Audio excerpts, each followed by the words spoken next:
Mesdames, Mesdemoiselles et Messieurs, bonjour. Après avoir reçu, avec une joie indicible, une lettre d'invitation du KEPCA et de la Maison de la Culture du Plateau de Montréal à la participation de la soirée hommage de l'œuvre poétique de Jacques Roumain, le 1er février 2025, j'ai acheminé ma réponse avec beaucoup d'enthousiasme. Je ne pourrais jamais décliner cet insigne honneur rendu à Jacques Roumain, l'un des hommes les plus illustres d'Haïti, mon pays. Les grands poètes rejoignent presque toujours, à travers leurs œuvres, cette partie de l'humanité qui souffre. Ils désirent faire tomber les barrières et les frontières pour se joindre aux humbles ouvriers et paysans de tous les pays. Ils veulent rassembler nos forces écartelées, reconnaître et proclamer l'unité de la souffrance et la révolte de tous les peuples sur toute la surface de la terre, embrassant, à l'instar de Roumain, le mortier des temps fraternels. Jacques Roumain a su se dégager des ambiguïtés de la nouvelle ronde. Ses options marxistes l'ont conduit à un autre choix. Ses frères ne se reconnaissent plus seulement par l'appartenance à la race des déportés. Ce sont aussi tous les exploités du monde, les sales juifs, les sales hindous, les sales malais unis contre les agresseurs et les colonisateurs qui se distinguent par les concours d'atrocités et d'horreur qui ensanglantent trop souvent l'humanité. La poésie de Jacques Roumain révèle une puissante séduction qui permet de transformer ses derniers poèmes en un immense cri du cœur qui appelle Haïti aux armes et qui invite tous les damnés de la terre et les forçats de la faim à se mettre debout et à renverser les citadelles qui les emprisonnent partout dans un monde de coercition invivable. Les héros de la vacuité qui animent les nouvelles de Jacques Roumain, La Poix et l'ombre, 1930, et Les Fantoches, 1931, nous intéressent encore aujourd'hui. Ils attirent de nombreux suffrages d'un lectorat avide d'exploration sociétale ou d'un monde qui comprend le psychodrame autant que les conflits séculaires qui le traversent. L'univers de Jacques Roumain a bien sûr son geste, ses héros, et ses rituels, mais il n'épouse pas les contours d'une épopée. L'œuvre, avec relief et profondeur, a su éviter le mélange du merveilleux au vrai et de la légende à l'histoire. Elle ne célèbre pas non plus un héros, bien que certains personnages aient atteint le sublime en s'élevant au-dessus des rivalités ordinaires. La sonde de Roumain, qui s'enfonce dans le milieu urbain, atteint une sorte d'atmosphère apocalyptique, un drame universel, celui d'une génération perdue, illustré dans La Poix et l'ombre 1930 et Les Fantoches 1931. Il ne faut surtout pas se tromper. Ce monde urbain chez Roumain n'illustre que des chutes, des revers, de l'impotence, des aveux d'impuissance, une vive sécheresse, du cafard, de l'ennui, du désespoir, de la gratuité et surtout de la quête du vide menée par des anti-héros qui détruisent la condition d'être. L'univers de la poussière, que j'appelle l'environnement de la montagne ensorcelée, 1931, et celui de gouverneur de la Rosée, 1944, introduit dans ses frontières beaucoup plus de matière et de consistance que les nouvelles. De véritables conflits éclatent. L'authenticité de la lutte explose et conduit à une sanglante tragédie. Je crois que Price Mills n'a sans doute jamais eu de plus plaisant satisfecit que la découverte inespérée dans La montagne ensorcelée, 1931, d'un jeune et brillant écrivain, Jacques Roumain, épris de ses préceptes et s'adonnant à l'édification d'une véritable exégèse du monde rural haïtien. Mais avant la remarquable aventure et les conquêtes considérables du mouvement indigéniste, ce triste et ignoble espace dans lequel on insérait les représentants du prolétariat les condamnait déjà à une citoyenneté de dernière classe dans un immense ghetto peuplé d'hommes et de femmes miraculés et sans drap. Un lieu sinistré où régnait la haine, la misère et surtout un phénomène incompréhensible qui sapait toute tentative consensuelle de projet de société au pays. Si, avant les indigénistes, les prolétaires étaient représentés en littérature par des domestiques, cuisinières, bonnes et servantes, exhibant une simplicité touchante et burlesque à la fois, ils parviendront plus tard à une sorte d'émancipation. Le roman paysan qui, à défaut d'être inventé, a sans aucun doute été mis à la mode et perfectionné par Jacques Roumain.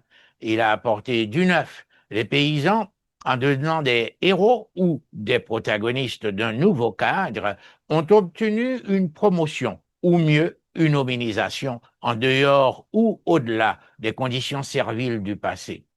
Cela dit, leur évolution n'est pas toujours impressionnante au point de vue socio-politico-économique et n'atteint pas un niveau radical qui ferait des habitants d'une contrée de vrais gouverneurs de la rosée, c'est-à-dire des maîtres de leur milieu, de leur destin et de leur univers. La montagne ensorcelée peut être perçue comme une épouvantable histoire de jalousie et de vengeance. Le sang a coulé abondamment. Est-ce que les dieux avaient soif? Alors qu'on peut s'interroger à l'infini, il faudra reconnaître que c'est une histoire digne d'intérêt et même fascinante. Elle participe à une profonde exploration de l'univers rural avec ses aliénations, ses lois, ses critères et surtout sa culture. Et l'émergence des paysans, qui s'affirment par une présence permanente, fait d'eux les véritables protagonistes de ce drame émouvant. Ils ne demeurent plus, grâce à Jacques Roumain, de pâles figurants qui font partie du décor en restant confinés au monde de la domesticité. Pourtant, même s'ils ont une place au soleil, la précarité de leur situation et la fragilité de leur espace sautent aux yeux. Leur milieu est encore à la merci des aléas, des éléments de la nature et d'une pesanteur irrationnelle qui font monter l'insécurité à un niveau assez dangereux. Cette nature inclémente se retrouve aussi dans Gouverneur de la Rosée. Dès la première page et le premier paragraphe, Délira, la mère de Manuel, décrit l'intenable situation dans laquelle agonise ce pauvre village de Font-Rouge en plongeant sa main dans la poussière. Nous mourrons tous, les bêtes, les plantes, les chrétiens vivants. Ô Jésus, Maria, la Sainte Vierge, et la poussière coule entre ses doigts. Tout le monde est condamné à périr dans ce milieu déliquescent par la poussière qui pénètre, submerge et décime tout ce qu'elle rencontre. Les plantes, les animaux et les êtres humains vont disparaître de la surface de cette terre désertique. Elle invoque le bon Dieu pour sauver cette agglomération en voie de disparition et de désintégration. Et quand le bon Dieu, créateur de l'univers, se bouche les oreilles pour ne pas secourir les pauvres paysans en détresse, l'homme est vraiment seul, abandonné et laissé à son sort. C'est ce sentiment d'abondant qui permet à bien-aimé, le père de Manuel, de blasphémer. À l'aide de sa logique implacable et de son bon sens de paysan, il parvient à coincer Délira, la plus chrétienne de toutes les chrétiennes, en l'entraînant presque à admettre que la douleur et la misère qui déciment la terre ne seraient que l'œuvre du bon Dieu. Le refus du bon Dieu, qui est trop loin pour s'occuper du village, n'ouvre qu'une seule perspective de salut. Elle conduit à Manuel, ce brave paysan qui revient de Cuba après une absence de 15 ans. Cependant, l'entreprise, à ses débuts au village, s'annonce très problématique. Anaïs, qui l'a rencontrée, l'évite et s'enfuit après avoir appris son nom et ceux de ses parents. Et le travail à abattre paraît tout à fait immense et irréalisable. L'ampleur de la sécheresse et de la famine le surprend autant que la division du village en deux clans qui se haïssent et paraissent irréconciliables. Délira se plaint autant des difficultés de la vie que des conditions climatiques qui déciment les bêtes, les plantes et les chrétiens vivants. Du levant au couchant, Il n'y a pas un seul grain de pluie dans le ciel. Alors, est-ce que le bon Dieu nous a abandonnés? Manuel, son fils, imperturbable, exprime encore sa profonde foi dans le courage de l'homme et dans sa capacité de faire son destin avec une pointe de sarcasme. Il dit, le bon Dieu n'a rien à voir là-dedans. Je ne déparle pas, maman. Il y a les affaires du ciel et il y a les affaires de la terre. Ça fait deux et ce n'est pas la même chose. Le ciel, c'est le pâturage des anges. Ils sont bien heureux. Ils n'ont pas à prendre soin du manger et du boire. Et sûrement qu'il y a des anges nègres pour faire le gros travail de la lessive des nuages ou balayer la pluie et mettre la propreté du soleil après l'orage pendant que les anges blancs chantent comme des rossignols toute la sainte journée ou bien soufflent dans de petites trompettes comme c'est marqué dans les images qu'on voit dans les églises. Citation de Hoffman à la page 285-286 de son étude. Puis vient de manière explicite le comportement abusif, sinon suicidaire de l'homme qui détruit la terre, seul élément capable d'assurer sa substance.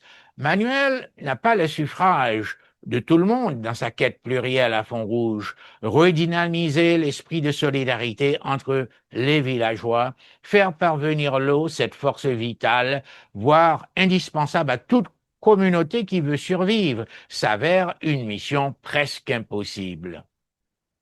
D'abord, les cultes pratiqués au village, le christianisme et le vaudou exercent de fortes tendances lénifiantes en imposant une philosophie de résignation stoïque. Ils constituent ensemble une opposition naturelle à la vision progressiste et révolutionnaire de Manuel. Ensuite, il faut compter d'une part avec Gervillain. Son comportement agressif, nourri par son dépit amoureux, il aime Anaïs qui le déteste et sa jalousie du succès de l'entreprise de Manuel au village. Et d'autre part, Hilarion, l'officier de police rural, perçoit les velléités de Manuel comme de véritables obstacles à ses exactions. Selon lui, le fils de bien-aimé et de Délira sème des paroles de rébellion et s'oppose au gouvernement. Cela ne préfigure-t-il pas le complot du verriériste? N'est-ce pas déjà là une condamnation à mort du pays haïtien? Hilarion n'hésiterait pas à incarcérer Manuel, à le torturer au besoin pour lui faire avouer l'emplacement de la source qui pourrait constituer une nouvelle voie d'enrichissement. Il faut reconnaître que cette atmosphère était déjà trop saturée, le terrain était trop miné, il faudrait un énorme sacrifice pour arracher une victoire même partielle, remarque le critique Roger d'Orsainville. C'est vrai qu'Anaïs se montre efficace dans sa tâche de réconciliation des esprits au village, Manuel fait preuve d'assez de sagacité pour visiter le clan ennemi et remporter l'adhésion des hommes. Néanmoins, ses efforts immenses ne suffisent pas. Il bute contre le redoutable Gervillien qui, caché dans l'ombre, armé d'un poignard, s'en sert pour atteindre plusieurs fois Manuel. Manuel qui expire dans les bras de sa mère, non sans avoir fait jurer à celle-ci de ne pas dénoncer le coupable afin de préserver la paix dans la communauté. J'avoue qu'il est véritablement difficile de trouver dans le monde de la francophonie un roman aussi beau et poignant que Gouverneur de la Rosée, bien que les critères de sélection ne soient pas universels et inamovibles. À tous les égards, c'est un authentique chef-d'œuvre de la littérature haïtienne et de la littérature mondiale. On a cependant intérêt à transcender les canons de cette esthétique séductrice pour relever la profonde et pragmatique philosophie exprimée avec tant de simplicité. Déjà par le titre, le roman Gouverneur de la Rosée accroche le regard et l'entendement. Il suggère d'une manière symbolique qu'une communauté, par sa lutte, peut relever le défi de vaincre les forces hostiles de la nature dont on connaît la puissance destructrice et l'imprévisibilité. Alors, il s'agit ici d'une collectivité qui travaille à atteindre le même objectif, une voie consensuelle rarissime en Haïti.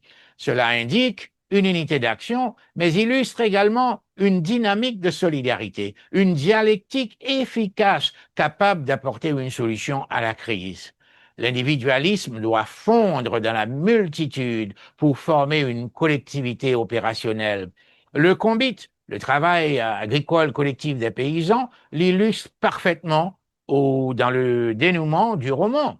Cette terre, est-ce qu'on peut la déserter, lui tourner le dos, la divorcer, sans perdre aussi sa raison d'existence, l'usage de ses mains et le goût de vivre, dit Manuel. Manuel doit s'ériger en professeur d'énergie, en professeur de conscientisation et de mobilisation en cette situation. À cette misère des masses, il oppose une pédagogie du bonheur qui rejette ce procédé d'accoutumance de l'univers paysan. Manuel croit que les paysans constituent la force vive du pays qui plante, arrose et récolte. S'ils apprennent cette réalité incontournable, ils pourront éradiquer la misère endémique et planter la vie nouvelle. Manuel sait avant tout que l'homme est le boulanger de sa vie. Ainsi, la sage philosophie de Voltaire, exprimée dans Candide plusieurs siècles après son éclosion en Europe et en France, aurait-elle fait des adeptes aux Antilles et en Haïti?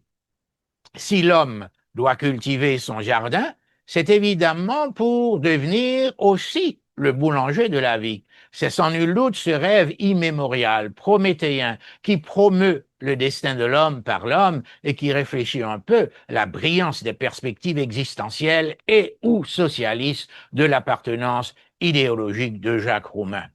Alors, Roumain a été consacré et reconnu comme un des grands écrivains exemplaires de notre modernité, pour nous avoir légué, par le biais de deux dynamiques de mouvance, l'indigénisme d'une part et le socialisme d'autre part, une œuvre pétillante et poignante, des articles, nouvelles, romans, poèmes et essais scientifiques, des textes impétueux, violents, envoûtants et lumineux qui ont permis à des générations entières de se familiariser à travers des épisodes historico-littéraires avec le passé en épuisant les meilleures illustrations de leur histoire. Il a effectué un profond voyage d'exploration de la mémoire collective pour le rétablissement authentique de ce passé redécouvert.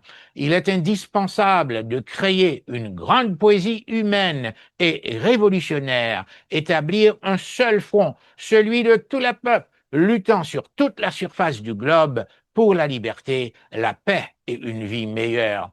Jacques Roumain nous a attirés vers l'éros, c'est-à-dire le flux de la vie pour cerner le monde qui est nôtre et nous aider à prendre place aux côtés de nos frères et sœurs engagés dans les luttes égalitaires de la cité pour transmuer le quotidien calamiteux. Cette pratique d'autoflagellation permanente du collectif, par les travaux de Manuel, son protagonisme le plus efficace, Jacques Roumain a fécondé la stérilité de l'univers de la poussière en réalisant la renaissance de cette terre, véritable miracle éclatant mais humain, détenteur et dispensateur d'une sublime générosité citoyenne. Jacques Roumain croyait qu'il fallait toujours protéger la cité des élites sans vision.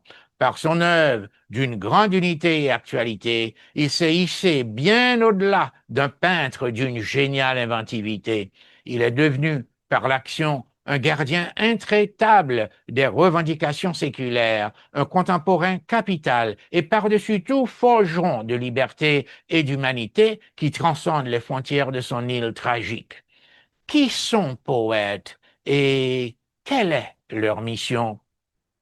Ce sont des chevaliers de la plume, mais surtout des guerriers sentinelles qui travaillent pour dénoncer et intercepter les ennemis de la cité. Ils exercent le pouvoir du savoir pour préserver et protéger la véracité de l'histoire et de la mémoire, éclairer les défis du présent et tracer les voies du devenir. Jacques Roumain, Par la poix et l'ombre, 1930, Les fantoches, 1931, La montagne ensorcelée, 1931, Analyse schématique 32-34, 1934, Grief de l'homme noir, 1939, Contribution à l'ethnobotanique des Grandes Antilles, 1942. À propos de la campagne anti-superstitieuse 1942, le sacrifice du tambour à Sotor 1943, gouverneur de la Rosée 1944 et Bois d'Ébène 1945. Jacques Roumain n'a fait que prouver son exaltante dévotion à l'endroit de la cité, cette île héroïque et stoïque qu'est Haïti, loin du bonheur de l'apathie. Son œuvre manifeste cette grande fidélité et cet attachement viscéral à sa terre, à son peuple et au peuple du monde, cette indéfectible conscience dans l'édification d'un avenir collectif, une plaidoirie pour une répartition égalitaire de notre société qu'il ne voulait plus expliquer, mais plutôt changer, la transformer, pour parvenir à cette nouvelle étape de l'histoire qui ferait tomber tous les carcans, inventer la cité nouvelle, où tous les damnés de la terre, libérés et réhabilités, trouveraient leur place dans une humanité lumineuse, chaleureuse et fraternelle. Je vous en remercie de votre patience.